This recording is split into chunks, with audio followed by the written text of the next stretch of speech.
சுமார் 200 பக்கங்களை கொண்ட ஃப்ரீ அட்வைஸ் என்ற நாளைய தலைமுறை நல்லாயிருக்க ஃப்ரீ அட்வைஸ் என்ற புக்கை Priya Sabapathi MA ML B.Ed அவர்கள் எழுதியுள்ளார்கள். இந்த புத்தகம் 196 பக்கங்களை கொண்டது. இதில் ஆசிரியர் 36 தலைப்புகளை கொண்டு எழுதியுள்ளார். முதலில் கைவிலங்கோடு சுதந்திரம், அதாவது சுதந்திரம் என்பது பிறர் தலையீடு இன்றி தான் விரும்பக்கூடியவற்றை செய்தல். இந்த சுதந்திரம் மாணவ பருவத்தில் எளிதாக கிடைப்பதில்லை. சுதந்திரம் என்ற பெயரில் நாம் சொல்வதைத்தான் பிள்ளைகள் செய்ய வேண்டும் என்றும், என் பிள்ளை படிக்கும்போது என்ன பண்ணுகிறான் என்று கேட்கவே மாட்டேன் என்று கூறுபவர்களும், வீட்டில் பிள்ளைகள் படிக்கும்போது என்ன படிக்கிறார்கள், பாடத்தை தான் படிக்கிறாங்களாம் என்று அதிக ஐயத்தோடு ஒவ்வொரு முறையும் பார்ப்பது. இதை சுதந்திரம் அல்ல, இது சந்தேகப்பட்டு பார்ப்பது. அதே போல் படிக்கும்போது தன்னிச்சையாக பயிலுவதற்கு பயிற்சி அளித்தல் வேண்டும். சில பெற்றோர் இந்த பாடத்தை என்னிடம் ஒப்பி இதில் என்ன இருக்கு சொல்லு என்று கூறி தன்னிடம் உதவி பெற செய்து குழந்தைகள் சுயமாக கற்பிப்பதற்கு வழி இல்லாமல் செய்து விடுகிறார்கள். குழந்தைகளை சைக்கிள் ஓட்ட கற்றுக் கொடுப்பார்கள். ஆனால் வெளியில் சென்றால் உனக்கு அடிபட்டு விடும் என்று பயத்தை குழந்தைகள் மேல் போத்துவர். சில பெற்றோர், நீ இத்தனை மதிப்பெண் எடு, நான் நீ கேட்டதை வாங்கி தருகிறேன் என்று கைவிலங்கு போடுகிறார்கள். கண்காணித்தல் என்பது குழந்தைகளை பாதுகாப்பது அன்றி மகிழ்ச்சியை பறிப்பது அன்று.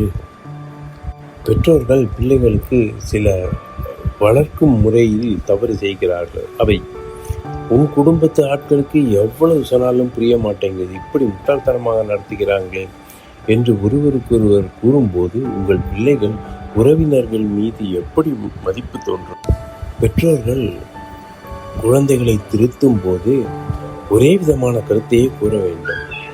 அதற்கு மாறாக வேறு ஒருவர் கோபத்தை வெளிப்படுத்தி, உங்க அம்மா இப்படிதான், எப்ப பார்த்தாலும் கத்துவா, உங்க அப்பாவுக்கு வேற வேலையே கிடையாது என்று ஒருவர் மாறி ஒருவர் இப்படி கூறினால் இருவர் மீதும் பிள்ளைகளுக்கும் மதிப்பு தோன்றாது. பிள்ளைகளின் முன்னிலையில் எவரையும் தரம் தாழ்த்தி பேசாதீர்கள். அப்படி எப்படிப்பட்டவர்களே இருந்தாலும் சரி, உங்களது அளவுகோலை கொண்டே பிள்ளைகள் அவர்களை அளப்பார்கள்.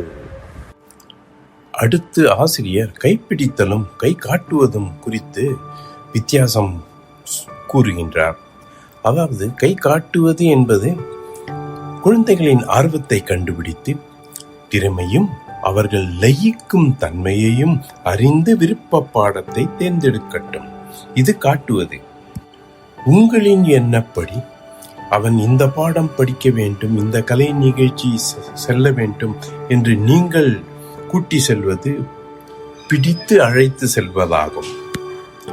குழந்தை கேட்ட பொருள்களின் விலை அதிகம் என்றால் நோ, நம்மால் இது முடியாது என்று கூறுவதையும், பள்ளி கசப்பானது என்று கூறும் குழந்தையிடம் பள்ளி சென்றுதான் ஆக வேண்டும், உங்களது டீச்சர் திட்டுவார்கள் என்று உங்கள் நிலையிலிருந்து கூறுவதை விடுத்து கேட்ட பொருளின் பொருளாதார தொய்வு பற்றி விவரியுங்கள்.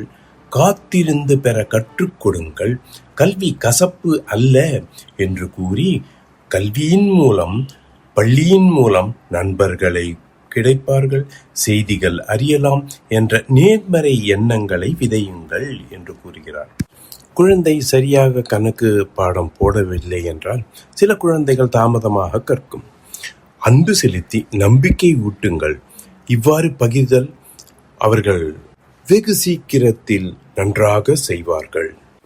இதே குழந்தைக்கு இன்னும் நீ சரிவர போட மாட்டேன் என்கிறாயே, பொறுமை இல்லாமல் முட்டாள் என்று திட்டுவதும், நீங்கள் சொல்லிக் கொடுக்கிறேன் என்று அவர்களின் நிம்மதியை பறிக்கிறீர்கள். இன்றைய சூழலில் மாணவர்கள் பல அழுத்தங்களுக்கு ஆளாகின்றனர். பள்ளிக்கூடங்கள் அனைத்து பாடங்களிலும் கற்று நல்ல மதிப்பெண் பெற வேண்டும். என்று பெற்றோரால் மட்டுமல்லாது சுற்றத்தாராலும் ஒப்பிட்டு பார்க்கப்படுகிறது. ஒப்பிடே சாதனை புரியும் மாணவர்களுக்கு முட்டுக்கட்டை. ஆசிரியர் கேட்கிறார், குழந்தைகள் உங்களின் கைப்பாவையா? அவர்களுக்கென்று விருப்பு வெறுப்பு இருக்கக்கூடாதா? நீங்கள் எதிர்பார்ப்பது போல் அவர்கள் உங்களிடம் எதிர்பார்த்தால் அவை அனைத்தையும் உங்களால் நிறைவேற்ற முடியுமா? அவர்களிடம் மட்டும் எதிர்பார்ப்பது என்ன நியாயம்? உங்கள் குழந்தை கல்வியில் எந்த நிலையில் இருந்தாலும் சரி, அவர்கள் உங்கள் குழந்தை அல்லவா? ஆதலால் அவர்கள் எந்த துறையில் ஆர்வமாக உள்ளார்கள் என்பதை அறிந்து அவர்கள் வாழ்வில் நம்பிக்கை எனும் ஒளியை ஏற்றுங்கள். நல் விருப்பம் சிறைப்படும் போது அவர்களது மகிழ்ச்சியும் பறிக்கப்படும். அவ்வகையான சூழ்நிலை தனிமையை விரும்புவர். தாங்கள் விருப்பப்படும் கனவு உலகத்திற்கு உள்ளே வாழ தூங்குவர். உங்கள் பிள்ளையின் இத்தகைய நிலைக்கு நீங்கள் காரணமாக இருக்க வேண்டாமே. பெற்றோர்கள் இரத்த நட்பு கொண்டவர்கள். ஆகையால் நட்பு எனும் அன்பு கொண்டு அவர்களின் நம்பிக்கையை பெற்றால்தான் அவர்கள் ஒரு அடி முன்னே வருவார்கள். பள்ளியில் பிற மாணவர்களுடன் சண்டையிட்டு உங்களிடம் சொல்லும்போது, நீ அவர்களோடு சேராதே, அவர்கள் கெட்டவர்கள் என்று கூறுவதை நிறுத்தி, மனிதர்கள் வெவ்வேறு குணத்துடன் இருப்பார்கள், அவர்களை விட்டு விலகுவதை விட நமது செயல்பாடுகள் நல்ல விதமாக சூழ்நிலைக்கேற்ப மாற்றிக்கொள்ள வேண்டும் என்று கற்றுக்கொடுங்கள். காதல் என்பது இப்போதெல்லாம் பள்ளி பருவத்தில் மிக சாதாரண நிகழ்வாகிவிட்டது. ஆனால் இப்பருவத்தில் ஏற்படக்கூடிய இது தோன்றி மறையக்கூடியது. இதனால் கல்வி பாதிக்கப்படும் என்பதை உணர்த்துங்கள். இதில் சிக்குண்டவர்கள் எத்தகைய இன்னல்களுக்கு உள்ளாகி உள்ளனர் என்பதை எடுத்துரையுங்கள். மேலும் போலியான நட்பிலிருந்து அடையாளம் கண்டு விலக கற்றுக் கொடுங்கள்.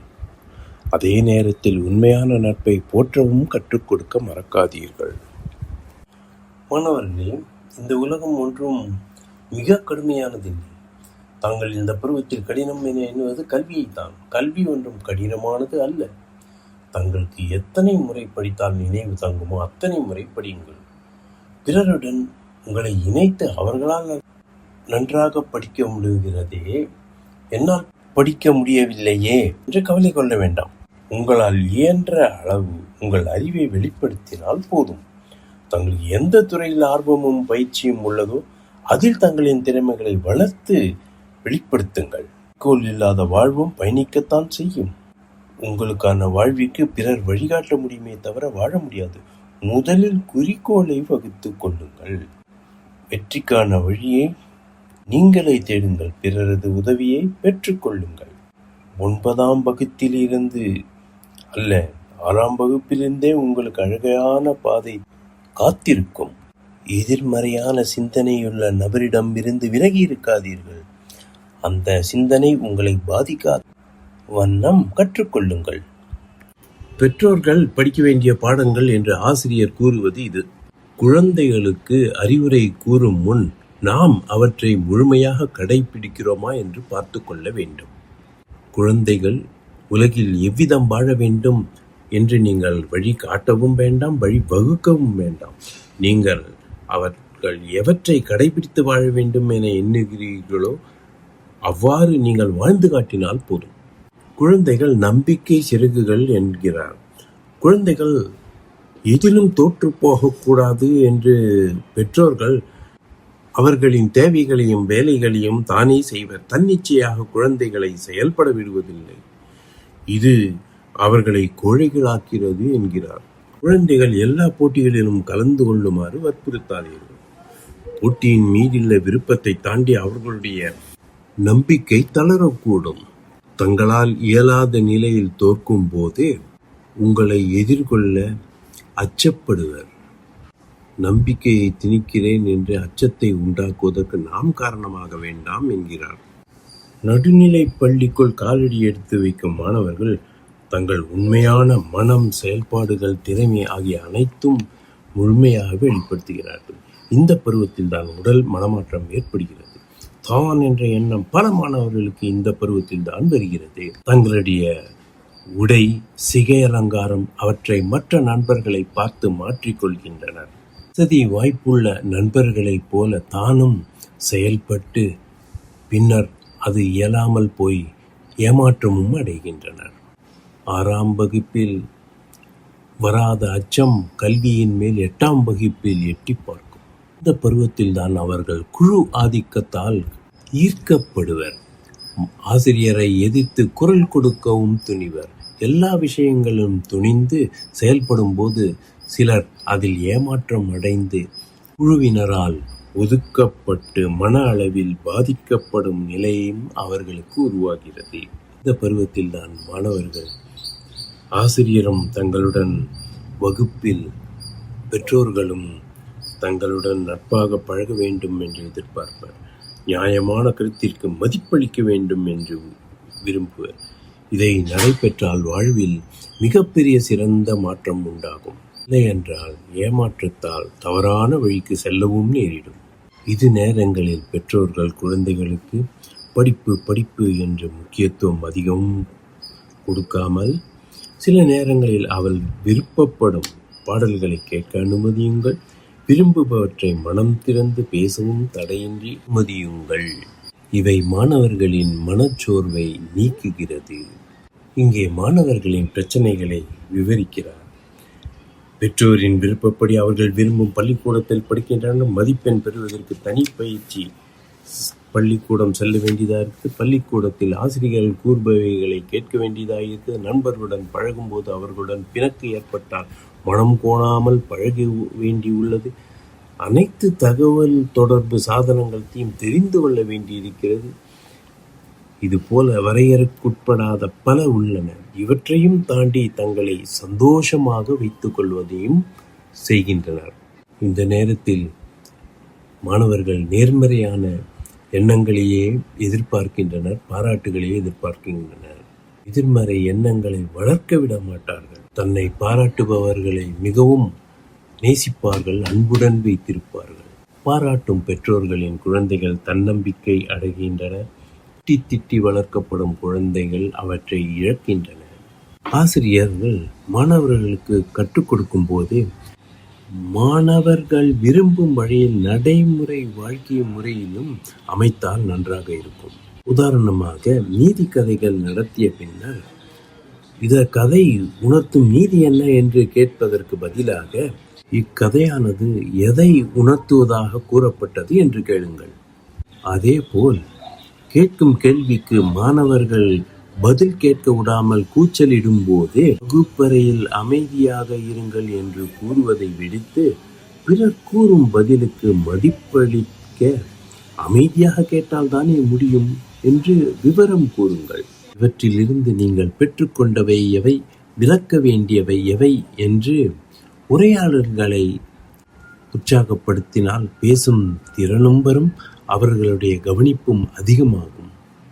ஆசிரியர் வகுப்பறையில் மாணவர்களை அழைக்கும் போது ஏ என்று அழைப்பதை விட அவர்கள் பெயர் சொல்லி அழைப்பதையே அவர்கள் விரும்புகின்றனர். மாணவர்களுக்கான விழாக்களில் மேடையில் உரையாற்றும் போது, நல்ல நாடகம் நடிக்கும் போதோ கூறப்படும் கருத்துக்கள் நல்ல கருத்துக்களாக அமைய வேண்டும். ஆசிரியரின் கடமை அதோடு நிற்கவில்லை.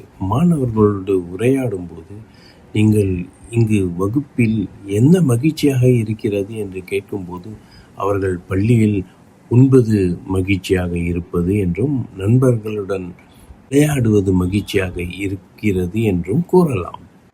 கல்வியின் மீது இல்லாத அக்கறையை உணர்த்தும் இந்த வார்த்தைகள் ஆசிரியருக்கு கோபமோ வருத்தமோ வரக்கூடாது. அவற்றை மாற்றி அம்மாணவனின் பதிலுக்கான காரணத்தை கேட்டறிந்து அவனுக்கு ஆதரவு அளிக்க வேண்டும். என்னுடைய பார்வையில் அனைத்தும் சரியானதே. தொடக்க பள்ளியில் குழந்தைகள் தனக்கு பிடித்தது பிடிக்காததை தாராளமாக சொல்லிவிடுவர். அவர்கள் பெற்றோர் உடன் அதிக அன்பு வைத்திருப்பர். பெற்றோர் மூலம் கல்வி கல்வதை விரும்புவர். அவர்களுடைய எண்ணங்களை பெற்றோருடன் முழுவதுமாக பகிர்ந்து கொள்வர்.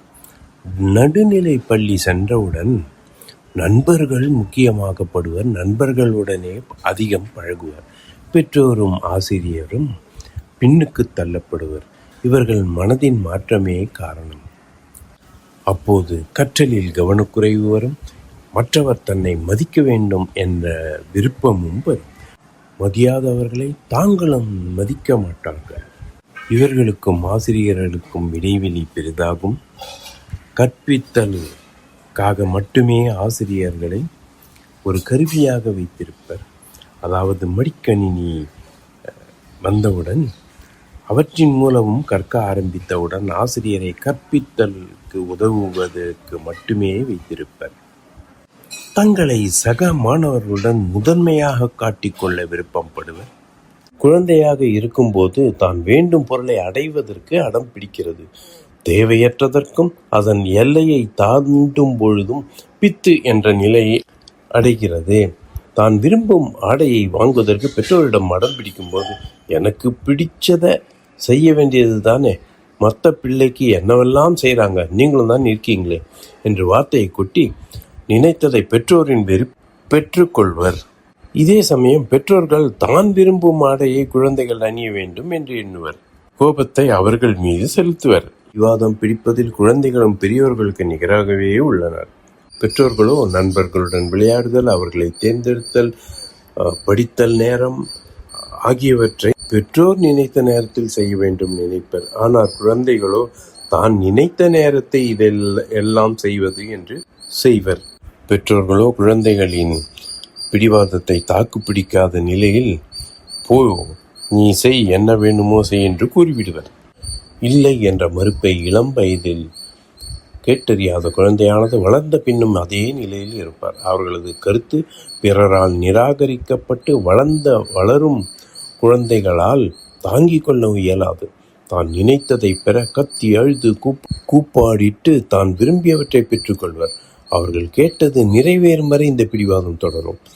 பல வேளைகளில் பெற்றோர் தாங்கள் விரும்பும் செயல் தம் குழந்தைகளுக்கு பிடிக்கவில்லை என்றாலும் அவர்கள் செய்தே ஆக வேண்டும் என்று பிடிவாதம் பிடிப்பர். இந்த நேரங்களில் குழந்தைகள் தங்களுடைய வெறுப்பை எதிர்த்து பேசாத மாணவர்களிடம் வீரத்தை காட்டுவர். வகுப்பறையில் ஆசிரியர் கூறும் நல்லவற்றை செவிசாக்காமல் இருப்பது, வகுப்பறையில் கவனமின்றி இருப்பது, தனக்கு கிடைக்கும் வாய்ப்புகள் எல்லா நிலையிலும் அவர்கள் வெறுப்பை காட்டுவர். சில நேரங்களில் அம்மாவிடம் கிடைக்காததை அப்பாவிடம் கேட்டு இருவருக்கும் பிணக்கு உண்டாக்குவர். தான் கேட்டது கிடைக்காவிட்டால் சாப்பிட மாட்டேன் என்றும் பொருட்களை தூக்கி போட்டும் பிடிவாதத்தின் உச்சக்கட்டத்தை காட்டுகிறது. இதை கையாளுவது எப்படி என்று பெற்றோருக்கு அவர்கள் கூறும்போது, எப்போது இதில் வெற்றி பெறுவர் என்றால் பெற்றோரின் மனம் தளரும் போது. குழந்தைகள் கோபப்பட்டு பேசும் நேரத்தில் எதையும் கூறாதீர்கள். அவர்கள் தங்கள் வார்த்தைகளை கொட்டி தீர்க்கட்டும். பொறுமையாக இருங்கள். அதன் பின் நீங்கள் வாங்கி தராததற்கான காரணத்தை கூறுங்கள். பெற்றோர்கள் குழந்தைகள் நன்றாக படிக்கவில்லை என்றால் கோபமாக கொட்டி தீர்க்காதீர்கள். அவர்களை ஆராய்ந்து படிக்கும் திறமையை வளருங்கள். அவர்களுக்கு தேவைப்பட்டால், விருப்பப்பட்டால் தனி வகுப்பு அழைத்து செல்லுங்கள்.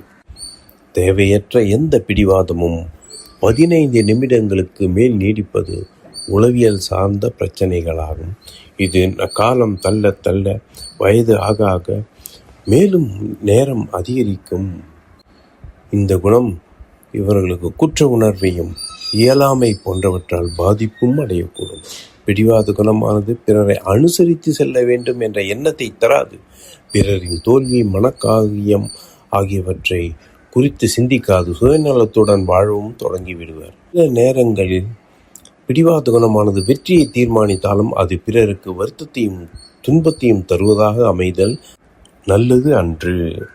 அடுத்து சினம் பற்றி கூறும்போது ஆசிரியர், சிறு குழந்தையிலிருந்து வயது முதிர்ந்த பெரியோர் வரை அனைவரும் கொண்டுள்ளோம் சினம்.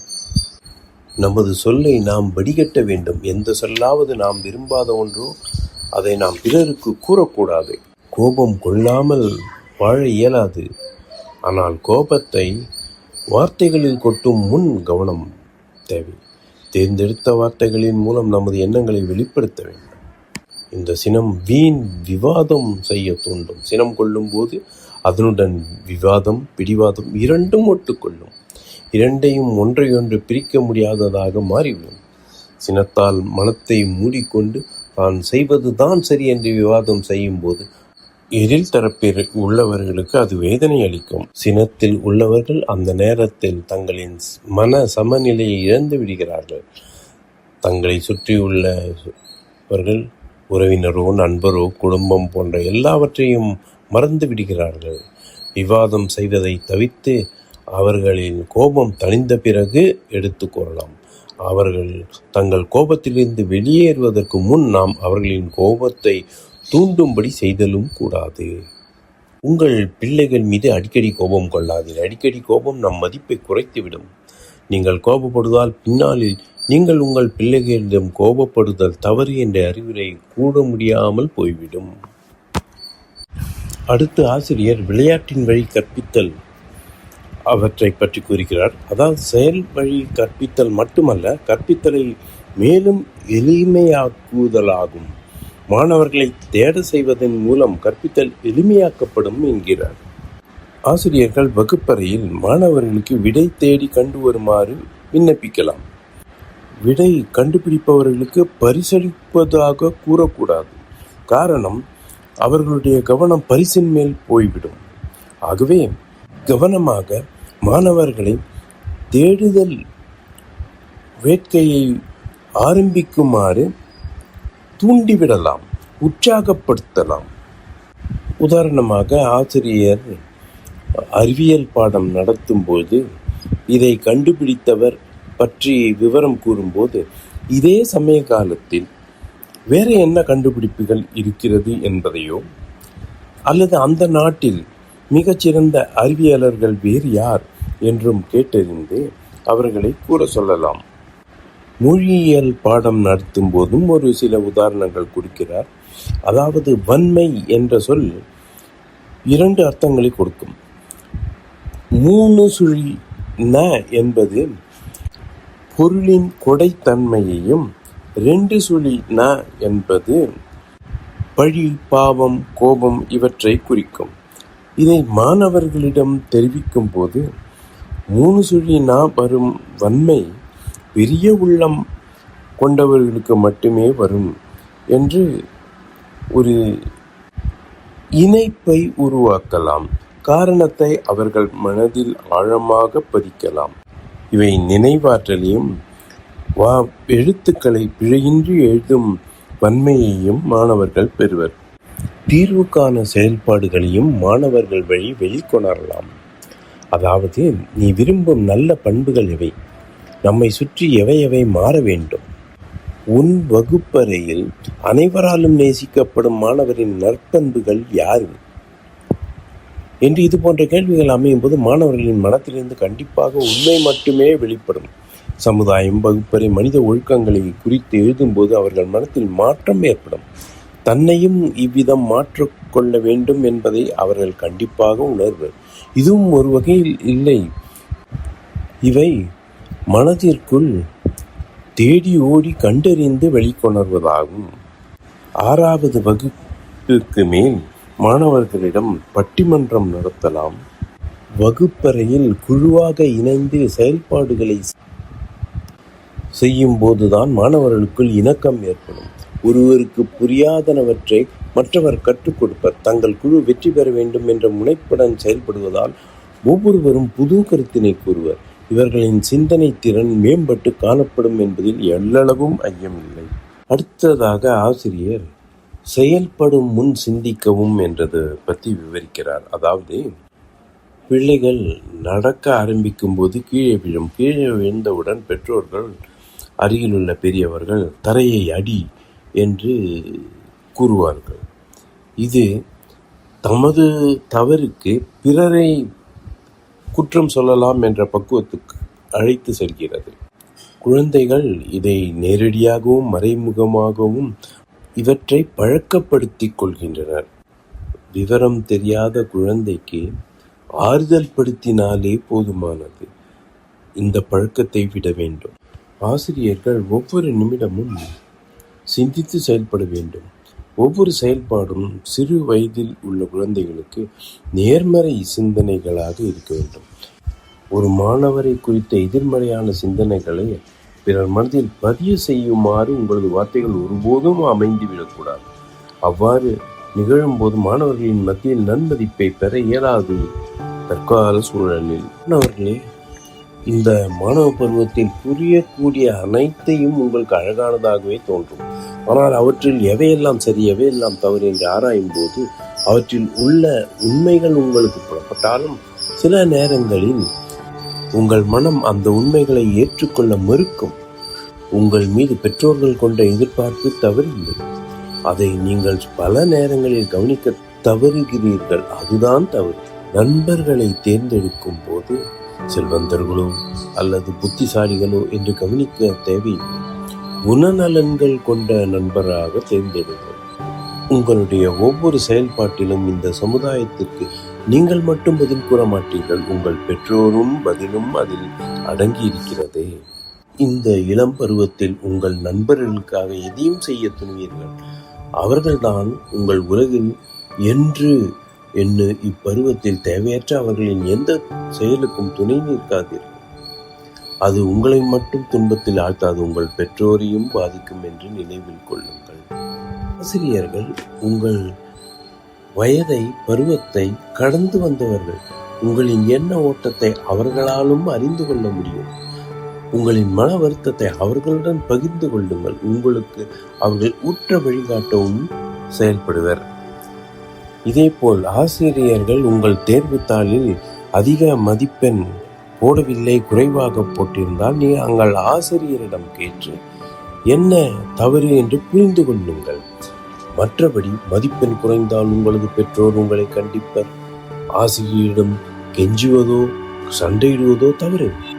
இவை உங்களை பிடிவாதத்தில் அழுத்தி தவறை திருத்திக் கொள்ள பக்குவத்தை இழந்து விடுகிறீர்கள். உங்கள் நண்பர்கள் ஒரு பொருளை வைத்திருக்கும் போது அதே பொருளை நீங்கள் வாங்க வேண்டும் என்று அடம் பிடிக்காதீர்கள். அது உங்களுக்கு தேவையற்றதாக இருந்தால் நிச்சயமாக அடம் பிடிக்கக்கூடாது. ஏனென்றால் அப்பிடிவாதம் உங்களுடைய குணமானது பொறாமை என்ற தவறான பழக்கத்தை நோக்கி இழுத்து செல்கிறது. பொறாமை குணத்தை புறந்தள்ள வேண்டும். நம் படித்தலை விரிவாக்க கூறுகிறார் ஆசிரியர். பாடத்தோடு தொடர்புடைய துணை நூல்கள் மட்டுமல்லாது பிற நூல்களையும் படித்தால் உங்கள் சொல் ஆற்றலும் எழுத்தாற்றலும் வளரும். நல்லவற்றை தேடி தேடி வாசித்துக் கொண்டிருங்கள். உங்களை சுற்றியுள்ள சக தோழர்களிடம் உள்ள நல்ல பழக்கங்களை படித்துக் கொள்ளுங்கள். இவை உங்களை நல்வழிப்படுத்தும். இந்த உலகம் வெற்றியாளர்களுக்கு மட்டும் போற்றுவதில்லை, தன்முனைப்புடன் செயல்படுபவர்களையும் நினைவில் கொள்ளும். நீங்களாக அதை மாறுங்கள் என்று கூறியிருக்கிறார். நம் பிள்ளைகளுக்கு நாம் அறிவுரை கூறும்போது திரும்ப திரும்ப கூறுவதை நிறுத்த வேண்டும். எங்களின் வயதிற்கேற்ப அறிவுரை வழங்கலாம். எவர் ஒருவரும் அறிவுரையினால் மட்டும் மாறிவிடுவது திருந்திவிடுவது இல்லை. மாற வேண்டும் என்று மனம் இருந்தால் மட்டுமே மாறுவர். ஆதலால் அவர்கள் நம் அறிவுரையை ஏற்றுக்கொள்ளும் மனநிலையில் இருந்தால் மட்டுமே நடத்தையில் மாற்றத்தை ஏற்படுத்துவர். அப்போது மட்டும் கூற வேண்டும். உதாரணமாக, மாணவர்கள் மதிப்பெண் குறைவாக பெறும்போது பெற்றோரும் ஆசிரியரும் அம்மாணவர்கள் மீது வருத்தம் கொள்வர். வருத்தம் கொள்வதில் கோபப்பட்டு ஏதேனும் வார்த்தை கூறுவதற்கு பதில் அரவணைத்து, இந்த பாடம் உனக்கு ஏன் புரியவில்லை, மனதில் புரிய வைப்பதில் என்ன சிக்கல் உள்ளது என்று கேட்டு விவரமறிந்து அதற்காக செயல்படலாம். குழந்தைகளுக்குள் சண்டை வரும்போது முடிந்தவரை நாம் நடுவில் நுழையக்கூடாது.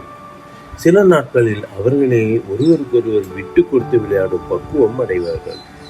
அதே போல நண்பர்களுக்குள் சண்டையிட்டு வந்துவிட்டால் அவர்களிடம் நாம் நிதானமாக, உனது தவறாயிருந்தால் மன்னிப்பு கேள், அல்லது அவனது தவறாக இருந்தால் சுட்டி காட்டு, ஆக மறுபடியும் போய் விளையாட வேண்டும் என்று கூறுங்கள்.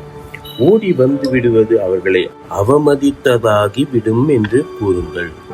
இதில் ஆசிரியர் மாணவர்களுக்கும் பெற்றோர்களுக்கும் பள்ளி ஆசிரியர்களுக்கும் இதை கருத்து கூறுகிறார்.